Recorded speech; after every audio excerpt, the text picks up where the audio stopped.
તો રાજ્યમાં મેઘમહેર યથાવત જોવા મળી રહ્યો છે। છેલ્લા 24 કલાકમાં 25 તાલુકામાં વરસાદ થયો। ફતેપુરા અને મેઘરજમાં 1.5 ઇંચ જેટલો વરસાદ ખાબક્યો। મોડાસા અને વાણસામાં 1 ઇંચ જેટલો વરસાદ વરસ્યો છે।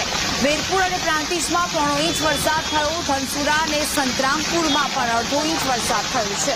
વિધિવત ચોમાસું શરૂ થાય તે પહેલા જ સર્વત્ર મેઘમહેર જોવા મળી રહી છે।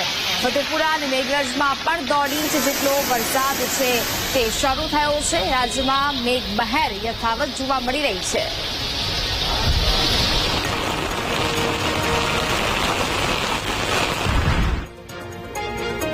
વડોદરાના ડભોઈ પંથકમાં વરસાદની શરૂઆત થઈ। 2 દિવસના વિરામ પછી સવારથી વરસાદી માહોલ છવાયો છે। ટાવર બજાર, જૈન બાગા સહિતના વિસ્તારમાં વરસાદ થયો। એસટી ડેપો, રાધે કોમ્પ્લેક્સ વિસ્તારમાં વરસાદ થયો। ધાનનગર, કુકડ, વડજ, શનવાડામાં પણ વરસાદ થયો। અનેક વિસ્તારમાં ભારે પવન સાથે વરસાદ વરસ્યો છે। જોકે હવે વિધિવત રીતે આ વરસાદની શરૂઆત થઈ છે। વડોદરાના ડભોઈ પંથકમાં પણ વરસાદી માહોલ છે તે અહીંયા જોવા મળ્યો। 2 દિવસના વિરામ પછી ફરી એક વખત સવારથી વરસાદી માહોલ અને વાતાવરણ અહીંયા છવાયું છે। ટાવર બજાર, જૈન બાગા સહિતના વિસ્તારમાં વરસાદ વરસ્યો છે।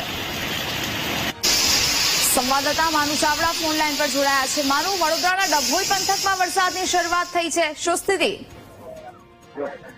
આજે વડોદરાના ડભોઈ વિસ્તારની અંદર વહેલી સવારે વરસાદ શરૂ થયો। 2 દિવસના વિરામ બાદ આજે ફરી સવારે વરસાદી માહોલ જોવા મળ્યો છે।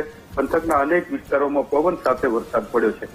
Tower Bazar, Chalora Vaga, Jain Vaga, ST depot, Radhe complex વગેરે વિસ્તારો, આ ઉપરાંત નગર, જૂની માંગરોળ, વડજ વગેરે ગામોમાં પણ આ વરસાદ નોંધાયો છે। એટલે આજે સવારથી વરસાદી માહોલ જોવા મળી રહ્યો છે અને વડોદરા જિલ્લાના ડભોઈ પંથકની અંદર વરસાદ પડી રહ્યો છે। જી બિલકુલ માનુ, જાણકારી બદલ આભાર।